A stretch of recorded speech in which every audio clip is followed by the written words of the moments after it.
Good morning and welcome to the News Review segment of the Power Breakfast Show. My name is Charles Odhiambo, and this morning I have the pleasure of having in my panel Senator Mutula Kilonzo Jr. from Makueni, nominated Parliament. I don't know how. I know you wanted me to finish that. Johnson Sakaja, nominated Member of Parliament and Jubilee candidate for the Senate position, Nairobi. Of course, Senator Beatrice Elachi, Jubilee candidate for Dagoretti North parliamentary seats. And as always, a pleasure having you almost every other Monday, but sometimes we miss you. Mheshimiwa Jonathan Mweke, Deputy Governor, Nairobi. Now, quick look, because time is not on our side on what's making headlines. This morning, we start with the Star.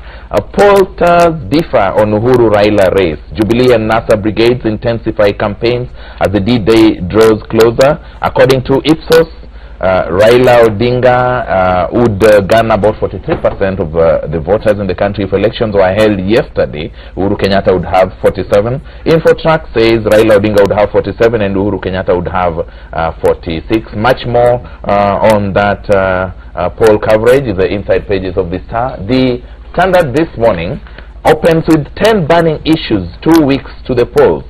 Now, the Standard says 10 issues at the center of the Jubilee-NASA fight for State House. They include the standoff over tallying by parties, NASA's reported servers abroad, and the timelines for IEBC to announce presidential results. More of that on page 8, and we'll be looking at it, including comments by the police on page 6 of the Standard that they need assurance from IEBC on the voter keys. And I quote, top officers warn failure of electronic equipment on the election day would pose a major threat to the security. We'll be looking at that in details. Of course, we expect a ruling on the results case. Today, the High Court in Kisumu will be ruling in a case where 3 voters want IEBC to be compelled to announce presidential election results within 7 hours after the closing of the last polling station. Other stories making headlines: unresolved issues concerning the elections. Like I told you earlier, page 8 of the Standard. Page 9 looks at the opinion polls. Presidential election is too close to call, say 2 opinion surveys. Of course, one of them says turnout will determine who gets to the 50% plus 1 mark.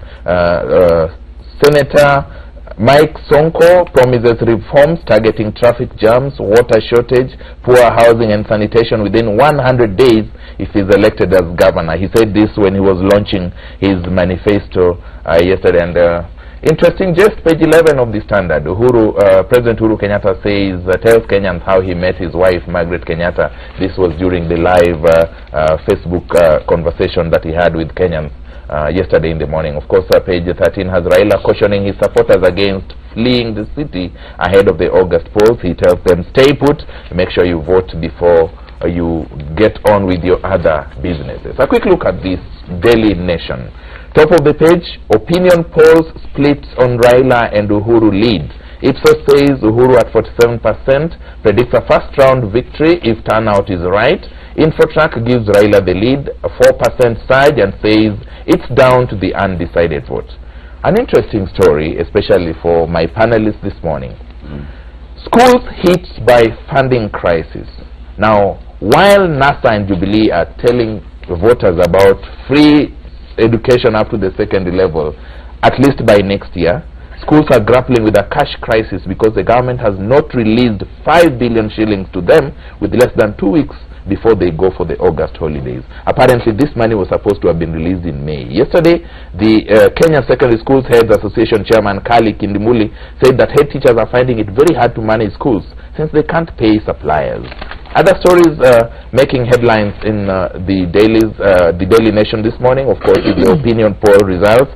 The whereabouts of Member of Parliament for Laikipia North, Matthew Lempurkeil, is still unknown. It remains unknown after he was transferred from Narumoru police station in unclear circumstances. President Uhuru Kenyatta yesterday promised to create 6.5 million jobs in 5 years during his live chat on Facebook, on social media. That's on page 5, when NASA on the other hand are accusing the army as Uhuru opens airport in Isiolo. We'll be looking at more of those as we go by. Back page of the Daily Nation.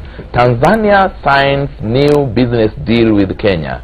Nairobi and Dar now agree to remove restrictions on milk, wheat flour, cigarettes and cooking gas as they seek to mend fences on what has publicly been proclaimed in some quarters as very sour relationships between the two countries. Gentlemen and ladies, there we are, the opinion polls. Now look at it scientifically, and I'll start with you, Jonathan. Two opinion polls, same geographical perspective, same audience, completely divergent results. What does this mean? Ordinarily, because opinion polls are scientific, also we are made to believe there should be a disparity of ±2. But what we are seeing? The data analysis is scientific. The data collection is what you need to know how it was done. The two different companies, probably research companies, probably did it maybe the same geographic area, but did they do it on the streets? Did they do it at people's homes? Did they do it at people's jobs? Did they do it in the market? So you really need to know where they did their data collection. For example, if it's somewhere here in Nairobi, traditionally how we operate when we are living as citizens is communities live with each other. So you can say you're going to a constituency in Nairobi, and if you do your questionnaire in a plot, then you probably will find people of the same community background, same thinking in that plot. Then you'll get distorted data collection. You'll get skewed. Exactly. So you really can't tell where the discrepancy is unless you understand how these two companies, research companies, went and did their data collection. But the analysis usually is very scientific. Beatrice? First of all, we need to ask both companies, because I know now we are setting the pace, and if you're not careful, you can put our country into a very dangerous scenario where now people start finding it. There's fear, there's runoff, there's all that. But at the same time, as our Deputy Governor has said, yes, we have to ask ourselves, when you were collecting data, were you able to sample throughout the country? Did you decide to pick a few counties, and which are these counties, so that we know if it's from Ipsos, which are the counties that you spread in, and if it is InfoTrack, which are the counties, so that we don't say you went into a county where maybe Uhuru Kenyatta is always, I mean, when you're in that country, it is obvious. And the same, did you go to a county where NASA is obvious, so that now when you come up with your results, you find yourself in such a scenario? Senator, Mheshimiwa Sakaja. Yeah. And I think I'll have to get learning. No, it's okay. It's just a few days. So you don't need to choose. You don't need to learn what you've already done. I think it's because you're in a pack of senators. Almost all. Yes. 3/4. And he's already one of them. I think I'll take that. Right. But, let me say this. A lot of these polling firms have really thrown us off time and time again. If you look, for instance, at the polls that were done before the nominations, you know, in one poll, I think InfoTrack was 74% off mark in Kiambu. You know, that is not acceptable at all. By any the margin of error does not allow be 74%. You know, and they said that Kabogo was winning by certain margin, and many other areas.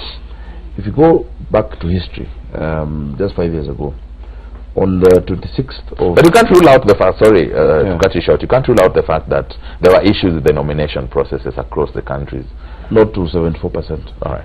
It's not possible, you know. But let me say this, and it's not the first time. On 26th of February 2013, there are 4 companies that released polls. Consumer Insight put, and that was just like a week to the election.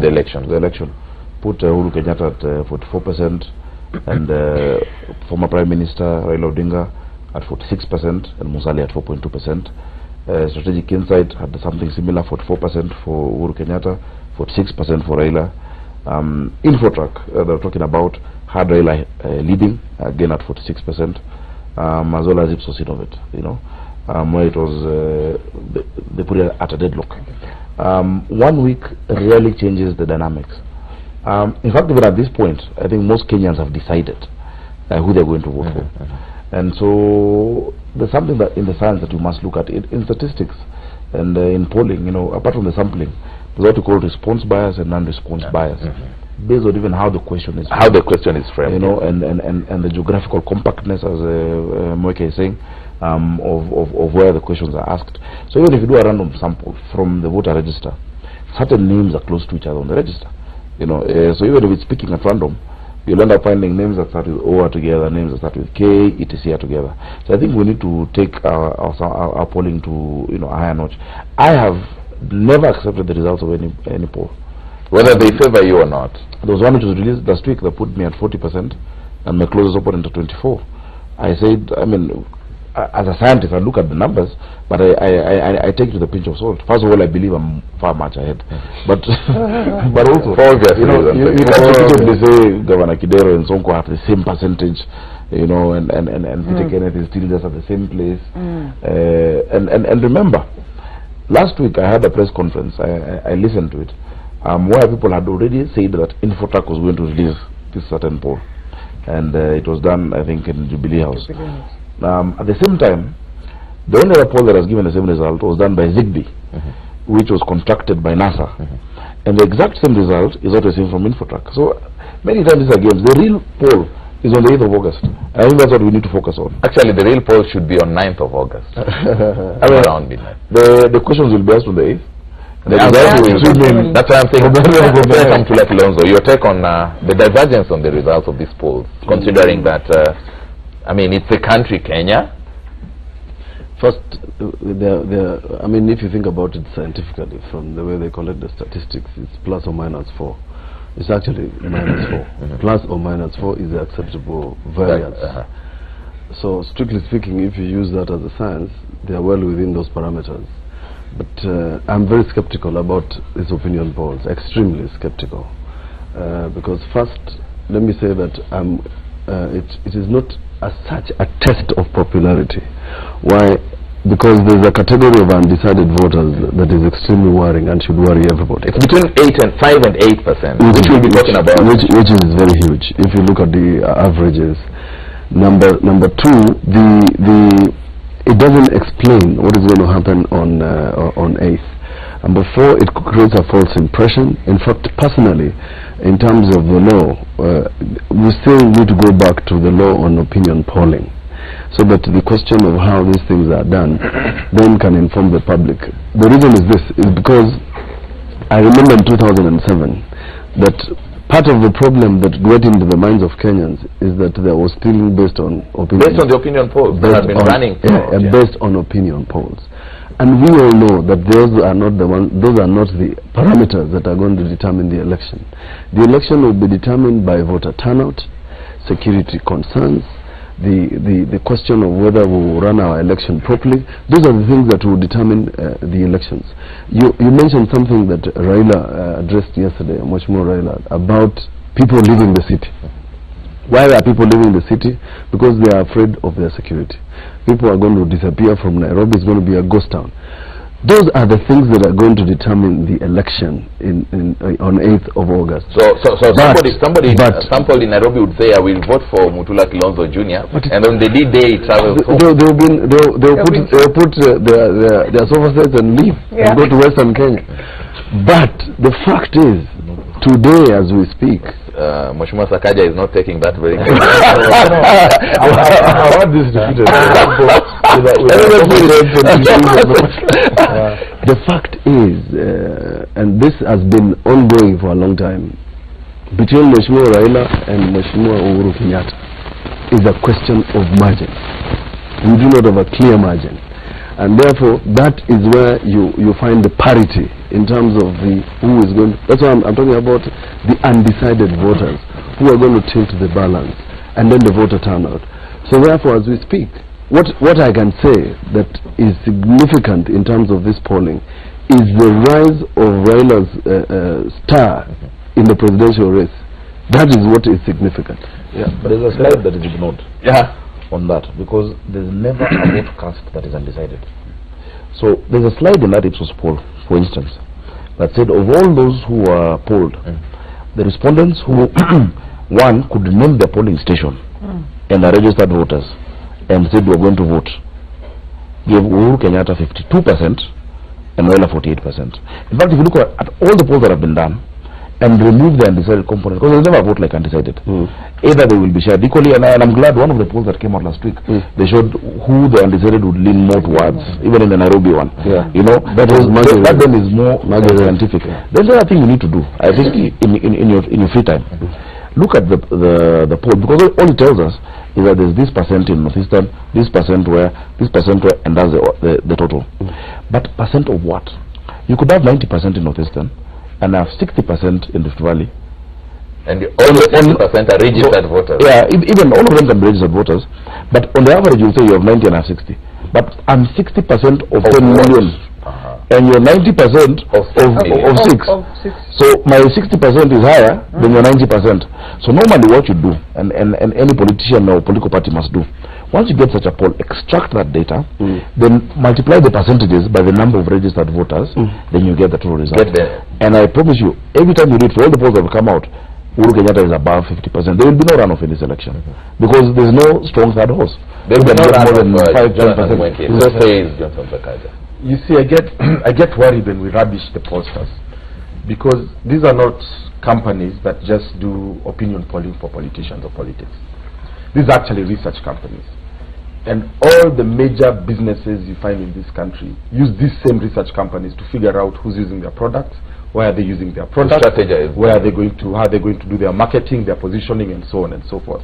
And they're highly successful. Yeah. So you can't really rubbish the polls. We just rubbish them as politicians because nobody who's ever running for an election will ever say they are losing. Yeah. So that's one thing that you have to look at objectively. For me, what the polls do, and that's why I don't rubbish them, is they give you some sort of data to help you make decisions. Even the undecided, for me as a politician, will tell me, listen, there's somebody out there that does not yet know who they're going to vote. But do you think they influence voters? Yes, absolutely. I think so, because absolutely, because everybody has a good feeling of wanting to be on a winning side. There's a psychology of victory. So there's a psychology of victory. So they do that. But you know, there's an American scientist who once said, "In God we trust, all else bring us data." Yeah, everybody else bring your data, and that's the data that we really need to come in. And I agree with my friend Honorable Sakaja. It's about how do you analyze that data to pick out what's important for you. But you just can't rubbish it, because there's a lot of data underlying in there that lets you know. Like for me, looking at some of these polls, when you look deeper in the data, you don't just look at why would people vote for you. You look at or who won't vote for you. Look at why wouldn't they vote for you. Then it gives me a target, and I know when I go to this area, somebody doesn't like what I did. And the demographics. So then you talk to them, and then just let me conclude to challenge my friend Sakaja. He talked about a poll being a week before and 74% in Kiambu and everything. Sakaja, a day in politics is too long. Of course, it's too long. That's a historical thing. So so a week before the nomination, Kaboko could have been at 60%, but we all know he did something 2 days before the nomination that crumbled him. Senator Elachi, to the extent that you people are casting aspersions on the credibility of, for lack of a better word, on these results, what would you say about the honesty among the sample size? And I'll refer the American case for instance, exit polls. You voted, you get out, you asked who did you vote for. Do you think the people who are sampled lie to these pollsters? Well, it depends. That's why I'll go back to his word. Having a psychological victory, which we must now demystify. That if you go and sample on the exit voting out, you will find it very different, because you'll be so shocked. You'll even ask yourself, then why do we have opinion polls? So let's not go that route, because you'll be so shocked on how Kenyans will change the whole dynamics in what we were trusting on paper and now what is reality. I'll go back on what Sakaja said, and I think even for the opinion polls, when you bring out now your results, for the sake of Kenya being calm and Kenya anticipating that we are going for a peaceful election, I would wish you bring in now just bring all the counties on how you have sampled, and you'll see the difference, so that we know. If it's Kiambu, we are talking of 1.2 million voters, so you cannot go to Garissa and say it is same. It is not, but you see, when you come and you say 46%, 90% in Garissa will vote for this, 80% will but you're not looking at the number of voters who are registered within those counties. When you bring that, we will find a very different sample, and now Kenya will look and realize, okay, we are really going for these elections, and this is how it is. It will help the presidential candidates to understand, where am I supposed now to mobilize my voters? Where am I supposed to ensure I work harder to remobilize the voters to come out on that day? I thought that would be the best opinion poll to assist Kenya when we are talking about peaceful elections. I thought this is 46 and 47% of the 19.1 million voters, registered voters. We are assuming. Not necessarily. I don't think that is the total. So then how can we trust sample sizes? It's a science, and this is a gentleman here, maybe Mweke, who can tell you about the statistics and how that sample size is taken. I want to disagree with my brother Mweke, because you know the way you take opinion polls on Colgate, or whether you like Citizen, or whether you like Musi FM, is very different from the ones of voting, because Kenyans are very fickle about this idea of their candidates. They are either passionate or emotional to that extent, to the extent that sometimes even when you ask them the questions, either extremely biased or mislead you. And then in the eventual ballot, they will cheat. somebody wants to questions. The culture of Kenyans, that the researcher would come to you and first of all introduce themselves. So when you hear my name, you definitely can imagine what I want to hear from you, and that's what you'll tell me. So how true is that? It's true. I mean, I had a discussion just the other day with some of the EU observers who come to observe our election. And they told me that this time round, they made a decision. You know, they used to conduct the exit polls. If you remember the EU observation mission in 2007, did an exit poll and there were issues all across. And they said, what we realized is that it is not within Kenyan culture. No. For people to say who they have voted for. No. Because there's a lot of suspicion. Why are you asking me after I voted? Why? So even this time around, they're not going to do any exit polls. You know. So there's that what I was calling response bias, non-response bias. Where the problem. But some things, my friend Jonathan